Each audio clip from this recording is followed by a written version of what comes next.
안녕하십니까 수험생 여러분, 반갑습니다. 대산전기학원의 전력공학 강사 김민혁입니다.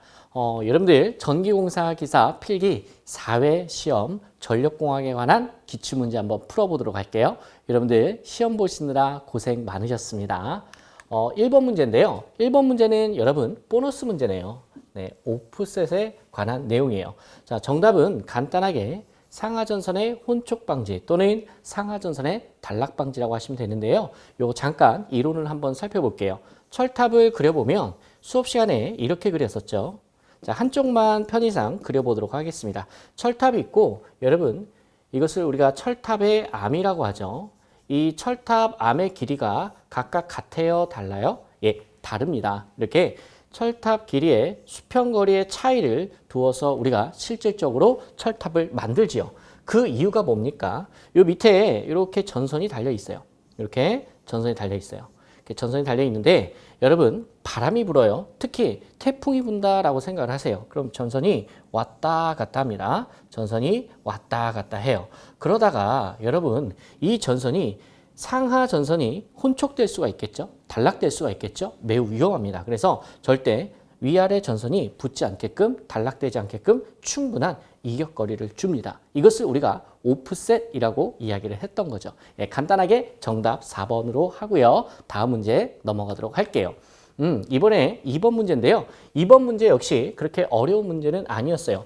자, 동그라미를 한번 쳐볼게요. 지금 변압기죠.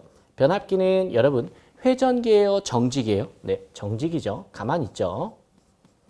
이런 변압기라는 정지기가 있고요. 단상 운전에 의한 소손을 방지할 목적으로 설치하는 계전기를 물어봤어요. 자, 그러면 여러분 정답은 너무 간단하잖아요. 그래서 이론을 조금만 설명을 드릴게요.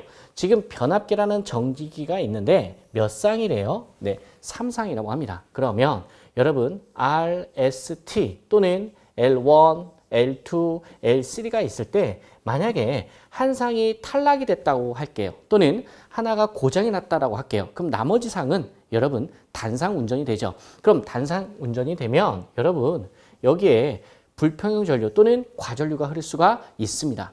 그러면은 변압기가 소손될 수가 있는 거죠. 이렇게 여러분 단상 운전이 될 때 우리가 이것을 방지하기 위해서 결상 계전기를 설치한다더라. 좀 간단하죠, 여러분. 상이 하나 떨어져 나갔죠? 이것을 뭐라고 그래요? 결상이다라고 이야기를 합니다. 참고 삼아 말씀을 드리면 여러분 전동기 있죠? 전동기. 전동기는 여러분 회전기죠. 뱅뱅뱅뱅 돌아가지 않습니까? 이때 비슷한 역할을 하는 게 뭐예요? 예, 역상 계전기죠. 이렇게 구분하시면서 공부하시면 좀 더 편하실 것 같습니다. 2번 문제 풀어봤고요. 다음 문제 풀어보도록 하겠습니다. 3번 문제. 3번 문제 역시 좀 간단한 문제였네요. 키워드 뭐예요? 선로정수를 평형하게 하는 방법 뭡니까? 네, 연가죠. 우리가 이제 트랜스포지션이라고 하는데 첫 번째 키워드가 뭐예요? 연가다라는 거예요. 연가를 하게 되면 선로정수가 평형하게 되겠죠. 이때 우리가 얻을 수 있는 효과 두 가지가 있었죠. 첫 번째, 직렬공진에 의한 이상전압을 억제할 수가 있다. 예, 함께 알고 계시면 좋죠. 그다음에 두 번째, 통신선의 유도장애를 방지할 수가 있다더라. 궁극적으로 이 두 가지 효과를 얻기 위해서 우리가 연가를 했던 겁니다. 그러면 참고 삼아 연가하는 방법은요. 연가는 어떻게 하죠? 예, 맞습니다. 3의 배수로 등분한다라고 우리 수업 시간에 많이 했었죠. 이렇게 여러분 어떤 논점을 배울 때 그와 유사하게 출제될 수 있는 논점들은 함께 공부하는 게 좋습니다. 4번 문제 풀어보도록 하겠습니다. 4번 문제는 전력 원선도에 관련된 시험 문제입니다. 여러분들 전력 원선도 하면 시험에서 나오는 전형적인 유형이 한 4가지 정도가 있죠. 첫 번째, 전력 원선도의 반지름 구하는 공식. 두 번째, 전력 원선도의 가로축과 세로축은 무엇인지 물어보는 문제. 그리고 전력 원선들을 통해서 알 수 있는 것과 알 수 없는 것. 이렇게 시험에서 자주 출제되는 문제를 위주로 여러분께서 공부하시면 좋겠죠. 이랬든 저랬든 여기서 이제 전력 원선도의 반지름 로를 물어보는 거예요. 정답은 2번 B분의 ES2R이죠. 가볍게 공식만 암기를 하고 계시면 되실 것 같아요. 다음 문제 한번 살펴보도록 할게요. 5번. 가공선 계통을 지중선 계통과 비교할 때 여러분 이 문제 풀 때 좀 조심해 주세요. 우리 공부하시는 수험생분들께서 조심하셔야 되는데 내용 자체는 되게 간단하거든요. 근데 여기서 목적어가 뭐냐? 예, 가공선 계통을 물어보는 겁니다. 그러니까 지중선과 비교했을 때 가공선 계통의 그 특징을 물어보는 거예요. 그럼 여기에 대해서 간단하게 한번 정리를 해볼게요. 우리 가공선이 있어요. 가공선이 있고 그 다음에 지중전선로가 있죠. 지중전선. 자, 그 다음에 우리가 단도체 방식이 있고 복도체가 있죠. 이것도 한꺼번에 같이 정리할게요. 단도체가 있고 그 다음에 복도체가 있습니다. 제가 이렇게 정리해 드리는 이유가 있죠. 왜? 얘하고 특성이 같죠. 얘하고 특성이 같습니다. 그럼 일반적으로 시험 문제에서 물어볼 때는 얘네들의 특징을 물어보죠. 지중전선로나 복도체의 특징을. 그럼 지중전선로와 복도체의 특징은 인덕턴스는 작고 정전 용량은 크다라는 거 아니겠습니까? 그럼 반대로 가공선이나 단도체를 물어보면 어떻게 물어봐야 돼요? L 값은 크고 C 값은 작다라는 거죠. 근데 문제에서 뭘 물어본 거야? 가공선 계통을 물어봤기 때문에 여러분 인덕턴스는 커지고 정전 용량은 작다. 이렇게 여러분께서 정답을 체크해 주셔야 됩니다. 그래서 정답은 3번 되셨나요? 네, 다음 문제 넘어가도록 할게요. 6번 전력계통에서 전력용 콘덴서와 자 키워드 밑줄 볼게요. 직렬로 연결하는 리액터의 역할. 여러분 기본적으로 몇 고조파를 제거하죠? 그렇죠. 제5고조파를 제거합니다. 근데 여러분 여기 뒤에 보시면 조건이 좀 더 있어요. 사실 이 조건을 준 이유는 있습니다. 어떤 스토리가 있냐면 직렬 리액터로 여러분 3고조파를 사실 제거할 수도 있거든요. 근데 3고조파와 5고조파를 사실 제거할 수가 있어요. 근데 이 문제에서는 이러한 조건을 줬기 때문에 몇 고조파예요? 5고조파가 정답이 되는 거예요. 도대체 이게 무슨 말이냐? 자, 직렬 리액터의 용량을 구하는 근거식을 한번 써보자고요. 그러면은 직렬 공진의 원리를 이용하는 거니까 5오메가 L인 5오메가 C분의 1이죠. 자, 이때 오메가 L을 구하면 5가 이쪽으로 넘어가면 돼요. 그러면은 25분, 그 다음에 오메가 C 1. 얘가 얼마예요?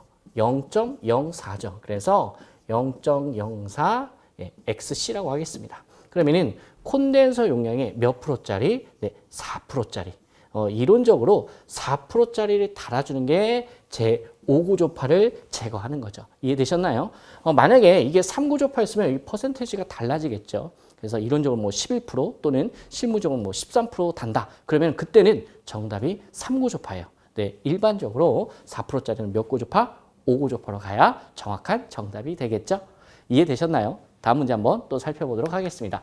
7번 문제, 수력 발전에 관한 좀 기초적인 문제를 물어봤는데 취수구에 제수문을 설치하는 목적에 대해서 물어봤습니다. 여러분 이거 수업 시간에 어떻게 배웠죠?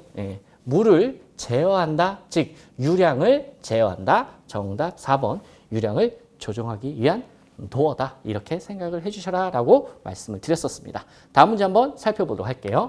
8번, 8번 소호 리액터 접지 방식에 대한 아주 기본적인 공식을 묻는 문제였습니다. 소호 리액터 접지 방식의 원리 무슨 공진? 네, 병렬 공진이죠. 그럼 병렬 공진식을 한번 써볼게요. 오메가 L은 3 오메가 C분의 1이죠. 여기에서 인덕턴스 L을 만약에 구한다면 오메가를 오른쪽으로 이항시켜주면 되겠죠. 그럼 인덕턴스 L은 3 오메가의 제곱의 C분의 1입니다. 그럼 여기서 오메가는 뭐예요? 각 주파수 2파이 F죠. 그래서 2파이 F의 제곱. 이것이 오메가의 제곱이죠. 이 꼴 그대로 찾는 것이 정답 4번이 되는 겁니다. 어때요? 사실 이런 문제는 보자마자 정답이 탁 하고 보여야겠죠. 워낙 수업 시간에 많이 풀었던 문제이기 때문에 이 정도만 하고 넘어가도록 하겠습니다. 9번 가겠습니다. 송전선로의 개폐 조작에 따른 개폐 서지. 키워드는 개폐 서지네요. 개폐 서지에 관한 설명으로 틀린 것을 골라라. 그러면 갭패서지에 대해서 간단하게 한번 우리 복습을 한번 해보도록 하겠습니다. 선로를 개로 할 때가 있고요. 선로를 패로 할 때가 있겠죠. 그 다음에 부하가 없을 때 무부하, 그리고 부하가 있을 때를 부하시라고 할게요. 자, 이거 어떻게 정리해 드렸어요? 개로 할 때하고 패로 할 때 언제 더 높은 이상전압이 발생한다? 개로 할 때. 그리고 무부하 부하시 언제 더 높은 이상전압이 발생한다? 네, 무부하시.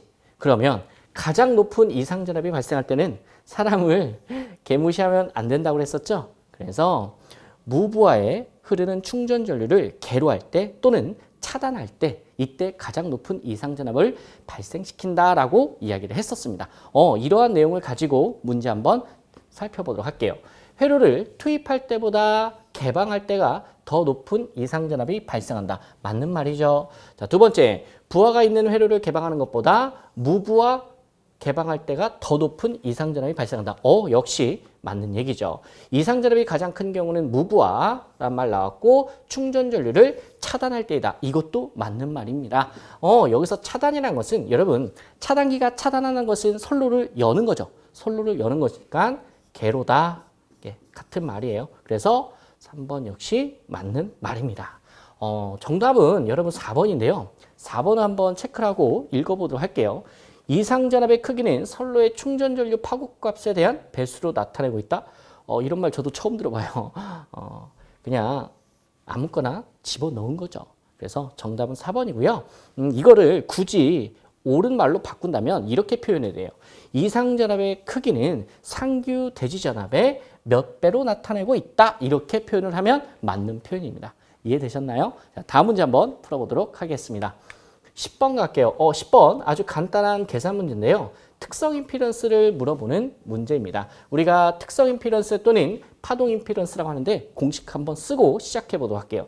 특성 임피던스 Z0는 루트 어드민턴스에 대한 임피던스의 비다. 이렇게 표현을 했었고요. 요거 한번 연습 삼아서 식 한번 써볼게요. 그럼 이건 이제 직렬 성분이죠. 선로의 임피던스 R 플러스 J의 오메가 L이었고 Y는 어드미턴스죠. 병렬 성분 G 플러스 J의 오메가 C다. 자, 여기서 나머지 다 생략하고 C하고 L만 보면 루트 C분의 L이다 라고 하면서 이 특성 임피던스는 선로의 길이에 관계없이 일정하다. 이렇게 우리가 간단하게 정리를 했었어요. 여기서는 아주 C하고 L 넣어서 계산하는 간단한 문제입니다. 숫자 대입해서 끝내도록 할게요.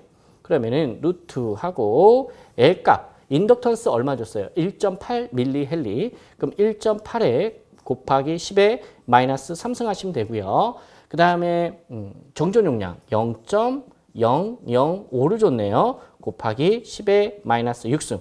이렇게 하시면 something 얼마 나오겠죠? 직접 얼마 나오는지는 확인해 보시기를 바랍니다. 다음 문제 풀어보도록 할게요. 11번 원자로에서 사용되는 감속제. 논점이 여러분 감속제예요. 그러면은 원자력 발전소에서 그 감속제 시험에 자주 나온다고 그랬었죠. 그럼 감속제의 첫 번째 역할 알고 계셔야겠고, 그 다음에 두 번째 감속제의 종류. 이것도 시험에 많이 나오죠. 그 다음에 또 시험에 나오는 거.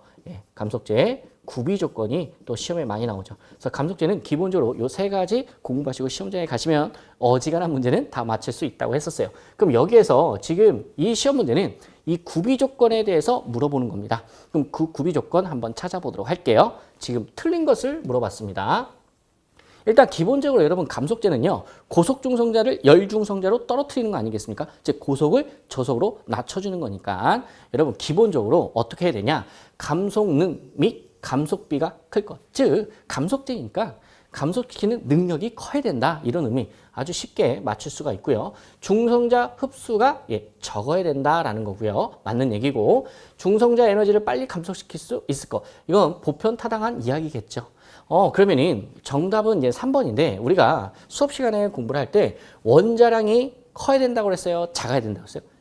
작아야 된다라고 그랬었어요. 자, 그 이유가 뭐냐? 여러분 사실 이렇게까지는 사실 모르셔도 되지만 자, 감속제는요. 그 원리가 뭐냐면 탄성산란이에요.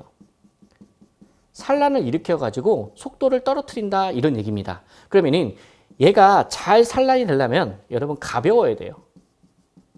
가벼워야 좋다라는 거죠. 그러면 여러분 감속재가 가벼우려면 원자량이 커야 돼요, 작아야 돼요? 네, 작아야 됩니다. 그래서 정답이 3번이 틀린 거죠. 그래서 원자량의 질량이 큰 게 아니라 작을 것, 이렇게 했어야 됩니다. 다음 문제 한번 살펴보도록 할게요. 12번입니다. 12번 기본적인 계산 문제죠. 크게 어려운 문제 아닙니다. 송전단 전압이 6600이고요. 그러면은 지금 VS가 6600V래요. 저는 미리 풀어봤거든요. 여기 끝에 보시면 여러분 부하단의 전압이 6000V라고 나왔어요. 그럼 이 말은 무슨 말이에요? 수전단 전압이 6000V다라는 거예요. 그러면 여러분 이거 거의 유형이죠. 안 바뀌는 시험 문제 유형인데 자 6000V야. 그러면은 송전단 전압과 수전단 전압을 함께 줬기 때문에 간접적으로 전압 강화를 준 거죠. 그러면 전압 강화 2는 6600에서 6000을 빼면 몇 볼트? 600V. 가볍게 암산할 수가 있습니다. 자, 계속해서 조건 확인해 보도록 할게요. 선로의 길이가 2km이고요. 삼상 삼서식 배전선에 의해 역률 코사인 세타가 0.8이래요. 여러분 코사인 세타 0.8이면 사인 세타 얼마입니까? 0.6이죠. 기본적으로 스쳐 지나가야 되고요. 전력이 공급되고 있다. 부하단의 전압이 6000V를 내려가지 않도록 하기 위해서 부하를 최대 몇 킬로와트까지 허용할 수 있겠는가? 즉, P값을 물어보는 거네요. P값을 물어보는 건데 단위가 킬로와트다라는 거 잠시 확인해 주시고요. 그 다음에 임피던스 값을 줬는데 임피던스 Z는 0.8 플러스 J의 0.4의 옴 퍼 킬로미터예요. 1km당 저항값이 0.8이고 1km당 리액턴스 값이 0.4다라는 거예요. 이 말을 굳이 말씀드린 이유는 문제에서 선로의 길이가 전체 몇 킬로라고 했어요? 2km라고 했었죠. 그러니 전체 저항은 R 값은 어떻게 구해야 돼요? R은 이렇게 구해죠. 0.8에 곱하기 2를 해야 되고 리액턴스 값은 어떻게 돼요? 0.4에다가 또 선로의 길이 2km를 곱해야겠죠. 가볍게 여기 설명을 드린 거고 자 그러면 문제를 풀어야죠. 그럼 전압강을 주지 않았습니까? 그럼 전압강화 근사식으로 가볍게 풀 수가 있다. V분의 P에 가로 열고 R 플러스 X의 탄젠트 세타다. 자 여기서 우리가 구하고자 하는 것은 P값을 구하는 거죠. 요 P만 남겨놓고 다 이항해서 정리를 해볼게요. 그럼 P는 자 굳이 식을 쓰면 이렇게 되죠. 2 곱하기 V. 여러분 V는 무조건 무슨 단? 네, 수전단 전압이에요. 수전단 전압. 그 다음에 R 플러스의 X의 탄젠트 세타다. 그럼 이 식에다가 숫자만 대입하면 끝나는 거죠. 2가 전압강합니다. 우리 계산했죠? 6000 곱하기 수전단 전압 6000V. 그 다음에 R값. 선로의 길이 곱해야 된다고 그랬어요. 그럼 0.8에다가 곱하기 선로의 길이 2km 더하기 자 리액턴스 값 0.4에다가 선로의 길이 2km 곱하고 탄젠트 세타죠. 마지막으로 여기 탄젠트 세타. 그럼 탄젠트 세타는 어떻게 구해요? 코사인 세타분의 사인 세타로 구하죠. 그러면은 코사인 세타가 0.8이니까 사인 세타 0.6이죠. 자 여기까지 계산하면 얘가 와트예요. 근데 문제에서 뭐라고 물어봤어? 킬로와트라고 물어봤죠. 그래서 곱하기 10의 마이너스 3승. 그래서 10의 마이너스 3승까지 해주셔야 됩니다. 그러면 아마 4번 정도 나올 겁니다. 진짜 4번이 나오는지 한번 확인해 보시기를 바랍니다. 13번 가겠습니다. 자, 배전 방식에서 가장 비싸고 가장 좋은 게 뭐였죠? 네, 맞습니다. 네트워크 배전 방식이죠. 그래서 얘는 장점이 너무 많아요. 그래서 여러분 단점을 한번 생각해 보도록 할게요. 일단 가격이 비싸다고 그랬죠. 그 다음에 특별한 보호장치가 필요하다라고 했습니다. 네트워크 프로텍터. 그 다음에 좀 복잡하다 보니까 어떻습니까? 인축의 감전사고가 늘어날 수가 있겠죠. 이게 여러분 대표적인 네트워크 방식의 단점이었습니다. 그래서 정답은 아주 쉽게 1번. 감전사고가 줄어든다. 아니요. 늘어날 수가 있다더라. 이게 망상식의 단점이었던 거죠. 나머지는 가볍게 리딩하고 끝내셔도 좋습니다. 다음 문제 한번 살펴보도록 할게요. 14번. 배전선로에서 사고 범위 확대를 방지하기 위한 대책으로 옳지 않은 것은 정말 쉬운 문제죠. 여기 보시면 정답은 3번이죠. 3번 보시면 진상 콘덴서를 설치해서 전압을 보상한다? 오케이. 진상 콘덴서를 설치하게 되면 여러분 진상분이 들어가니까 지상분이 감소가 되죠. 그러면 당연히 전압 강화는 방지가 돼요. 이 말은 맞는 말인데 얘가 여러분 사고 범위의 확대를 방지하는 것은 아니죠. 이해되십니까? 그래서 정답은 3번이에요.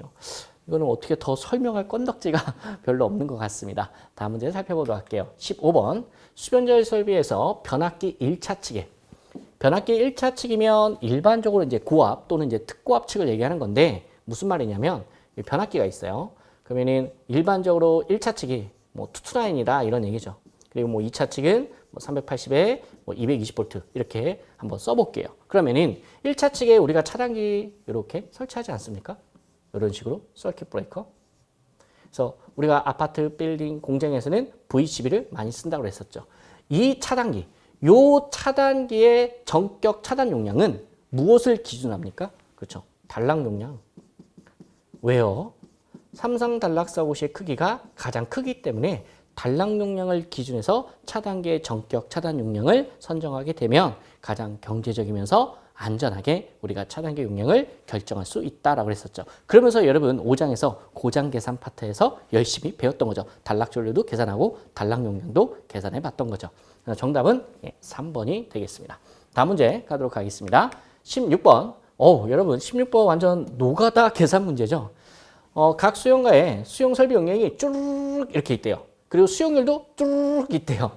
그리고 부등률 1.3 줬고요. 역률도 0.8 줬어요. 문제에서 물어보는 거 뭐예요? 변압기의 용량이죠. 자, 변압기 용량 어떻게 봅니까? TR의 용량은 분자의 설비 용량 곱하기 수용률이죠. 근데 설비가 지금 한 개예요? 여러 개예요? 여러 개 줬죠. 그에 따른 수용률도 각각의 수용률을 다 줬어요. 그럼 각각의 부하마다 각각의 수용률을 다 일일이 곱한 다음에 다 썸해주면 되겠죠. 곧바로 여러분 식으로 한번 표현해 볼게요. 너무 쉬운 문제라서 바로 한번 풀어보도록 할게요. 그러면 50에 0.6, 50 곱하기 0.6 더하기 100 곱하기 0.6 더하기 80 곱하기 0.5 더하기 아직 안 끝났어요. 자, 좀 기네요. 그 다음에 60 곱하기 0.5 그 다음에 하나 더 있죠. 150 곱하기 0.4 여러분들 제가 쓰면서 실수할 수도 있거든요. 여러분 한번 보시면서 실수하시면 선생님 좀 실수했네 라고 생각을 해주세요. 자, 그 다음에 이제 분모에는 부등률과 역률이 들어가겠죠. 부등률은 이제 1.3이고요. 역률은 0.8입니다. 계산기 두드리면 something 얼마 킬로볼트 암페어 나올 겁니다. 아마 제가 두드려 봤었는데 한 4번 정도가 나오는 것 같아요. 진짜 4번이 나오는지 꼭 확인해 보시기를 바랍니다. 다음 문제 한번 살펴보도록 할게요. 17번. 17번은 제가 별표를 칠게요. 조금 어렵게 느껴질 수도 있습니다. 하지만 충분히 한번 설명을 드려볼 테니 한번 잘 들어보시고 너무 어렵다 라고 하면 정답만 암기하고 넘어가셔도 좋습니다. 일단 설명을 한번 드려보도록 하겠습니다. 변류기의 비오차는 어떻게 표시되는가? 단 A는 공칭 변류비고 그 다음에 측정된 1, 2차 전류는 각각 I1과 I2로 표현한다. 이게 도대체 무슨 말일까? 좀 스토리를 여러분 설명을 좀 드려보도록 할게요. 이게 무슨 말이냐? 일단 우리가 변류기를 커런트 트랜스포머라고 하죠. 전류를 다운시키는 거예요. 1차 측의 대전류를 2차 측에 소전류를 공급하기 위해서 일정한 비율로 다운시킨다고 했었죠. 이것을 우리가 CTB, 다운시키는 비, 이걸 우리가 CTB라고 했었던 거예요. 이 CTB가 이제 즉 공칭 변류비다라는 거죠. 그러면 예를 들어서 공칭 변류비가 여러 가지가 있는데 자, 50대 5짜리 CT라고 할게요. 그럼 50대 5짜리 CT, 공칭 변류비가 50대 5라는 것은 1차 측의 전류가 얼마가 흐르던 간에 얘를 몇 배 다운시키는 거예요? 10배 다운시키는 CT다라는 거죠. 좋아. 그래서 내가 50대 5짜리 공칭 변류비 50대 5짜리를 사와서 설치를 했어요. 그럼 실제 전류가 변성이 될 때도 10배 다운이 되겠죠. 근데 이 세상에 완벽한 게 없지 않습니까?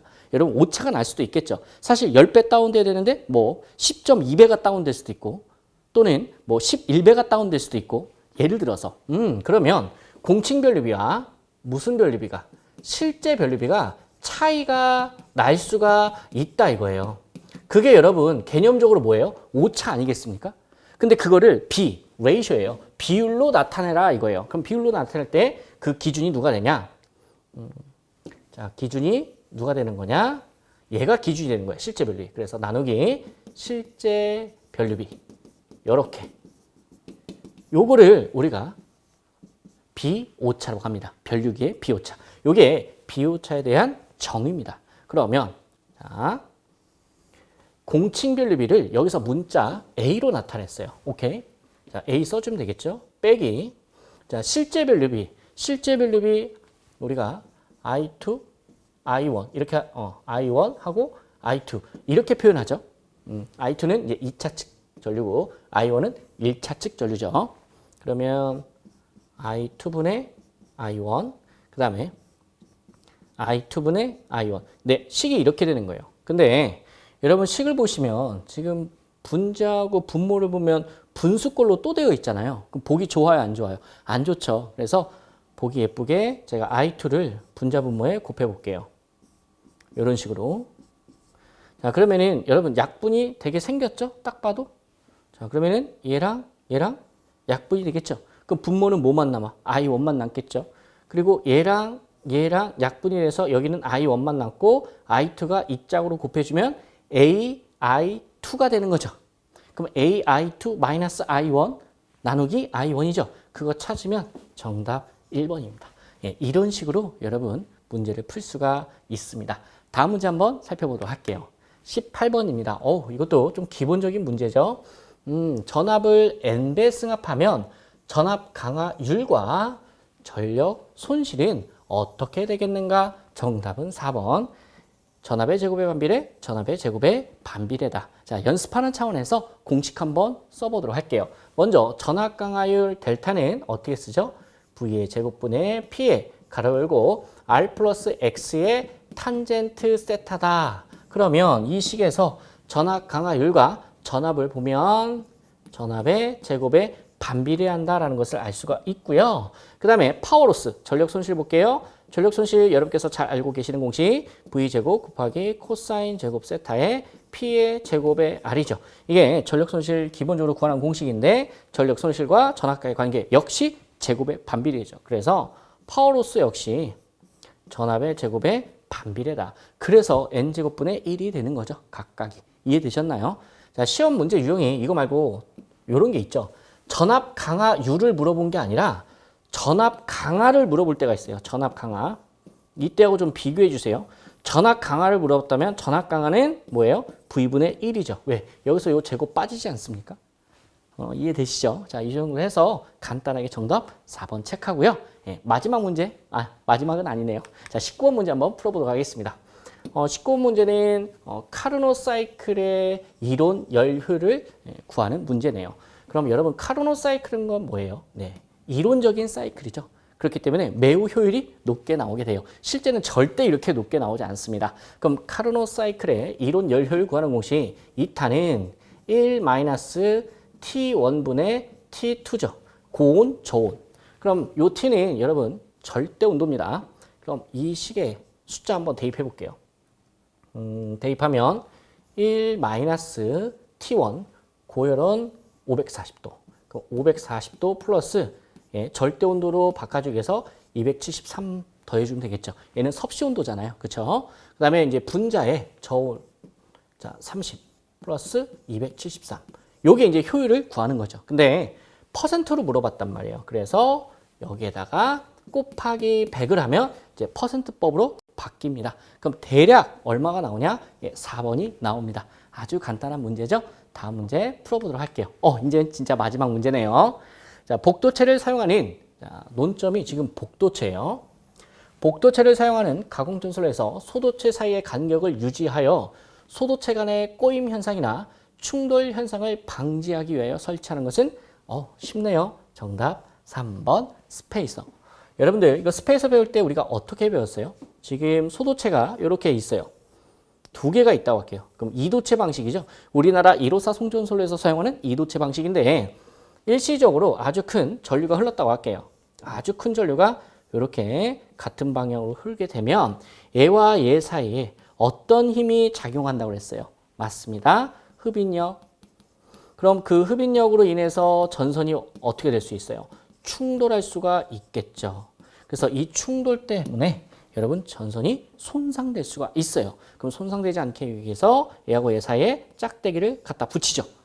그래서 공간을 이격거리를 유지해 주는데 얘가 뭐예요? 얘가 스페이서였죠. 그래서 정답은 3번이 되는 겁니다.